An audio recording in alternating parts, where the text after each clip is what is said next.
High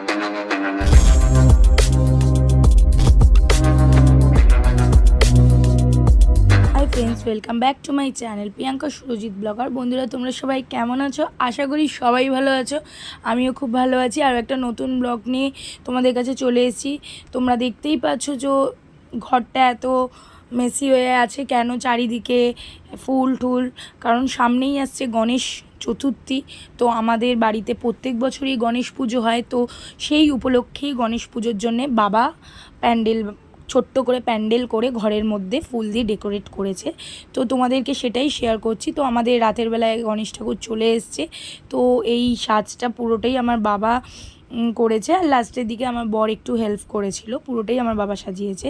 তো পরের দিন সকাল বেলায় তোমাদের সবাইকে শুভ সকাল, গুড মর্নিং। তো আজকে হলো গণেশ পুজো। তো গণেশ পুজো উপলক্ষে বাড়িতে কিছু খাবার দাবার তৈরি করা হচ্ছে গণেশকে প্রসাদ দেওয়ার জন্যে। আর এই হলো গণেশের থালা, কাঁসার থালা আনা হয়েছে। তো গণেশকে এটাই করেই তার প্রসাদ দেওয়া হবে। তো এদিকে বোন হলো ময়দা মাখছে, এদিকে আলু ঠালুও ছাড়ানো হয়ে গেছে, আর মা ওদিকে সুজি রেডি করে রেখেছে। আর এদিকে পুরোহিত মশাই চলে এসছে, এসে সব জোগাড় করে নিচ্ছে। আর এদিকে আমাদের গোপাল আছে, লক্ষ্মী নারায়ণ সব ঠাকুর আছে, তাদেরকে পুজো দেওয়া হয়ে গেছে সকাল সকালই। আর মায়ের একটু কদিন ধরে শরীরটা খারাপ যাচ্ছে, তো সবাই মিলেই হেল্প করলাম। তার সাথে মা আগে তো অনেক ঘুম থেকে উঠেই আগে অনেক কাজ থাকে, ঘর পরিষ্কার টরিষ্কার করা, পুজো দেওয়া, আরও যাবতীয় যা কাজ থাকে মা সেগুলো এক হাতে সব করেছে। আর তারপরে আমরা ঘুম থেকে উঠে চান ঠান করে নিয়ে আমার বোন ঠাকুরের প্রসাদটা বানানোর জন্যে তৈরি করছে। আর পুরোহিত মশাই এদিকে ফুলের মালা ঠালাগুলো পরিয়ে দিয়েছিল, কিন্তু ঠিকঠাক মালা পরানো হয়নি বলে বোন বলল যে আমি পরিয়ে দিচ্ছি, কারণ মালাটা অনেকটা বড় নিয়ে আসা হয়েছিল, তার জন্যে বোন ঠিক সুন্দর করে মালাটা পরিয়ে দিয়েছে। আর এই যে ঘাস ফুলের মালাটা যেটা আছে সেটা গণেশজিকে আমি পরিয়েছি। তো এদিকে গণেশজির তো ফেভারিট মোদক আর লাড্ডু, তো সেটা তো অবশ্যই থাকবে, গণেশ পুজোতে থাকবে না সেটা তো কখনো হতে পারে না। তো বিশাল বড় একটা মোদক নিয়ে আসা হয়েছিল, আর বিশাল বড় একটা লাড্ডু, তার সাথে ছোট লাড্ডুও আনা হয়েছিল। তো চলো একে একে করে মোদক লাড্ডু সব সাজিয়ে নেওয়া হোক। আর গণেশ পুজোর জন্যে কী আমরা গণেশ ঠাকুরকে ভোগ নিবেদন করেছি সেটাও তোমাদেরকে শেয়ার করছি। তোমরা সাথে থাকো আর দেখতে থাকো। আর ভিডিওটা যদি ভালো লেগে থাকে তাহলে সবাই অবশ্যই একটা করে লাইক করে দিও, কমেন্ট করো, আর সাবস্ক্রাইব করে পাশে বেল আইকনটা ক্লিক করে দিও বন্ধুরা। এদিকে তোমরা দেখতেই পাচ্ছ পেতলের একটা থালায় হলো মোদক, বড় মোদকটা নিয়ে সাজানো হয়েছে, আর ছোট্ট একটা থালায় সব রকমের লাড্ডু রাখা হয়েছে। তো চলো এবার রান্নাঘরের দিকে যাওয়া যাক, দেখি বোন কী করছে। এদিকে কড়াইয়ে তেল গরম করতে দিয়ে রাখা আছে। তো বোন দেখছি যে লুচি বেলছে, ও খুব সুন্দর লুচি বেলে।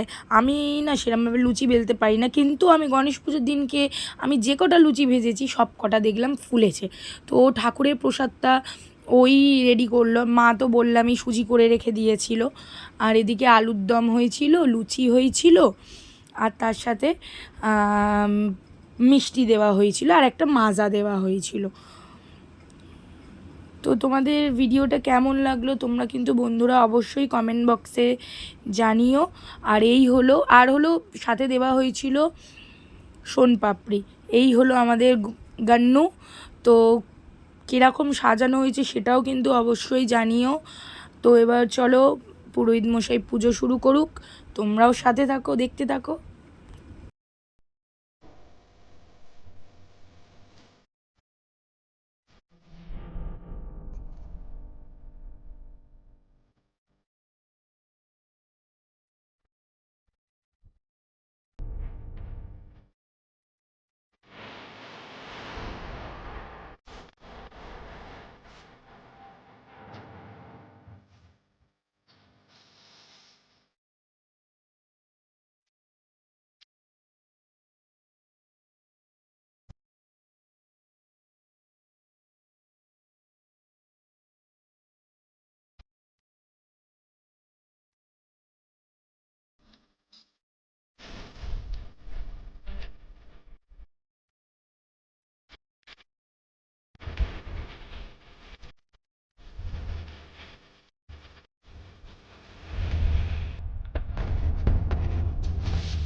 তো পুজো হয়ে গেছে, এবার হলো আমাদের জন্য খাবার রেডি করা হচ্ছে।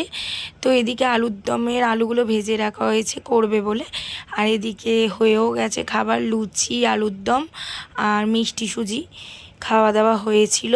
তো চলো পরের দিন সকালে পুজোটা তোমাদের সাথে শেয়ার করি। তো পরের দিন সকালবেলায় পুরোহিত মশাই চলে এসেছিলো, এসে তার যে তীর কাঠিটা খোলার ছিল সেটা খুলে পুজো দিয়ে তারপর পুরোহিত মশাইয়ের প্রণামী নিয়ে চলে যাবে। তো তোমাদের সেকেন্ড ডেটটাও আমি ভিডিও করে দেখেছি। যদি ভিডিওটা ভালো লেগে থাকে তাহলে লাইক করে কমেন্টস করে দিও, আর সাবস্ক্রাইব করে পাশে থেকো বন্ধুরা, বেল আইকনটা ক্লিক করে দিও। চলো নতুন ব্লগে আবার দেখা হচ্ছে।